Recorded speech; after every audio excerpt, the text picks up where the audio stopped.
How to compare two columns in Excel using VLOOKUP and XLOOKUP. Watch this video without skipping till the end so that you learn all the advantages of XLOOKUP formula above the VLOOKUP formula. Now first let's learn how to compare two columns in Excel using VLOOKUP formula. To use the VLOOKUP formula, you need to type equal to VLOOKUP, press the tab, select the lookup value, comma, table array. You need to select the entire table from starting to end, then comma, then column index number. Starting from the lookup value, you need to count the column. For example, I need the January month, so I need to type 2, then comma, true for approximate match and false for exact match, or you can type 0 and close the bracket. So now you got the January month data using the VLOOKUP formula. Now let's learn how to compare two columns in Excel using XLOOKUP formula. Type equal to XLOOKUP, select the lookup value, comma, lookup array. It means in which column you have the apple, then comma, return array. Select the column where you have the data and close the bracket.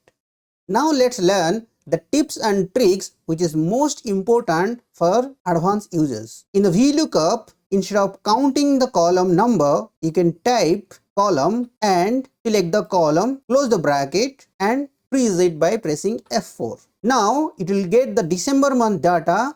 You can see that total is 88,067 and here total is 88,067. I have not counted the column number and still it gave me the December month data. In the XLOOKUP formula, you need to go and change instead of B column as M column and enter rather than counting the numbers that it will change the data. Tip number 2. Now let's say instead of oranges, I have entered potato. So now it will give me the error in VLOOKUP as well as the XLOOKUP formula. So now how I can replace the error formula with some other numbers. For example, instead of error, I want 0. So in the VLOOKUP formula, you need to enter if error. So if this VLOOKUP formula gives me the error, I want the output as comma 0 and close the bracket. But in case of XLOOKUP formula, you don't have to use the if error formula because the next argument is the if error argument.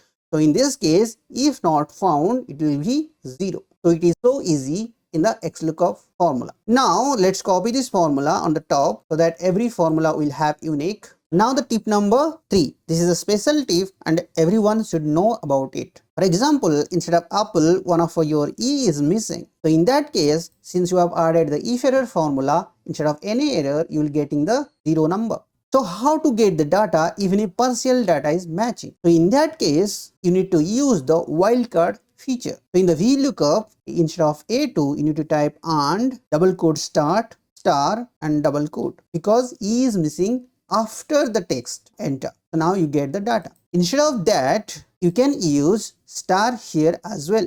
So both the results will be the same. But in the XLOOKUP, you will still get the 0 because your wildcard features are in the next argument. So you need to type comma. So here the wildcard feature option will be number 2. So you need to type 2 and enter. Now the tip number 4, which is the special tip and everyone should know about it. For example, you want both November and December month data using the VLOOKUP or XLOOKUP formula. So in case of VLOOKUP formula, you need to insert one more column and copy and again change that formula. One will have M column for December, one will have L column. So here you need to go and change as L column or type the number 10, 12, whatever the number and copy the formula. In this case, you need to recalculate the another column which is time consuming. But in the XLOOKUP formula, instead of selecting the M column, I can go and select November and December month column or simply I can change from MM to LM and enter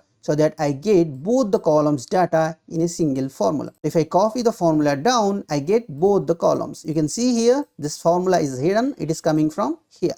So similarly, if I want from January to December, just I have to replace the B column to M column. So here I just replace, instead of LM, I just replace B and M and I can get all the 12 months data in a single formula rather than having every column with VLOOKUP formula. If you have learned something new today, please let me know in the comment section, and please do subscribe for more useful tips. Thanks for watching.